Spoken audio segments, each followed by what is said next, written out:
গ্রামে ব্যবসা মানে কি দোকানদারি বা চাষাবাদ নাকি লাখ টাকা ইনভেস্ট করে লস খাওয়ার চিন্তায় রাতের ঘুম হারাম করছেন? এই চিন্তা মাথা থেকে ঝেড়ে ফেলুন বস। আপনারা আছেন ব্যবসার আইডিয়া চ্যানেলে, ভুলে যাবেন না আমাদের সমস্ত বিজনেস আইডিয়া একদম ইউনিক এবং আগুন লেভেলে হয়।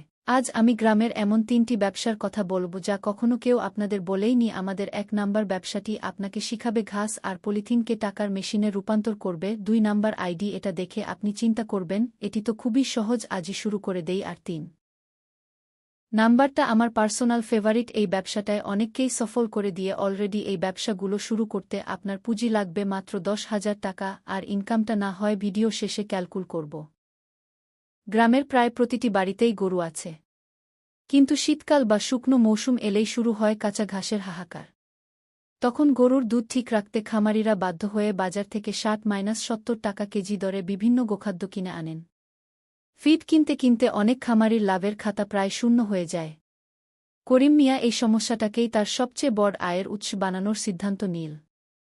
বর্ষাকালে যখন ভুট্টা গাছ ও সবুজ ঘাস প্রচুর পাওয়া যায়, তখন সে কৃষকদের কাছ থেকে ভুট্টা গাছ 2-3 টাকা কেজি দরে কিনে নিল। এরপর বাজার থেকে মোটা পলিথিনের বস্তা ও চিটাগুট কিনে আনল। চিটাগুট ব্যবহার করার কারণ হল এর মিষ্টি গন্ধ গরুর খাবারের রুচি বাড়ায় এবং সংরক্ষণের সময় ভালো ফার্মেন্টেশন হতে সাহায্য করে। করিম মিয়া ঘাস ও ভুট্টা গাছ ছোট ছোট করে কেটে বস্তায় ভরল। মাঝে মাঝে চিটাগুট ছিটিয়ে দিল। তারপর বস্তার ভেতরের বাতাস যতটা সম্ভব বের করে মুখ শক্ত করে বেঁধে দিল, যাতে ভেতরে কোনো বাতাস ঢুকতে না পারে। এরপর বস্তাগুলো ঘরের এক কোণা রেখে দিল।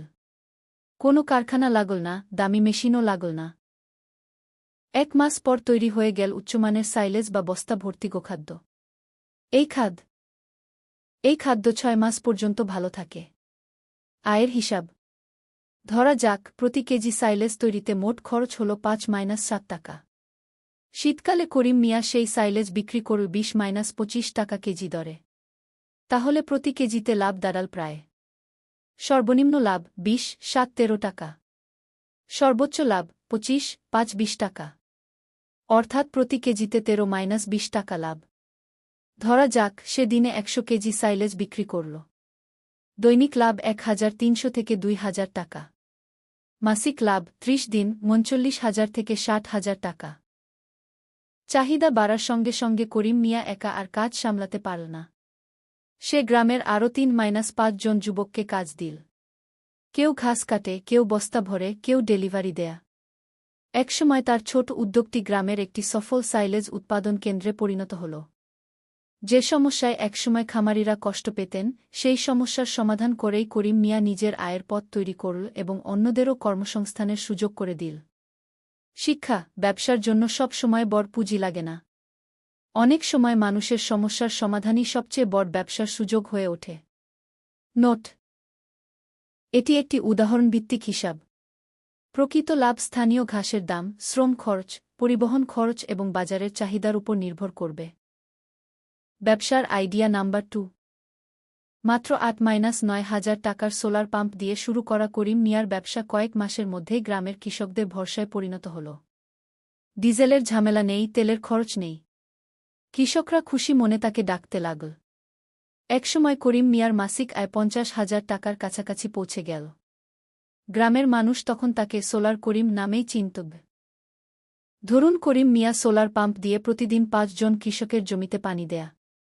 প্রতি কৃষকের কাছ থেকে আয় 200 টাকা।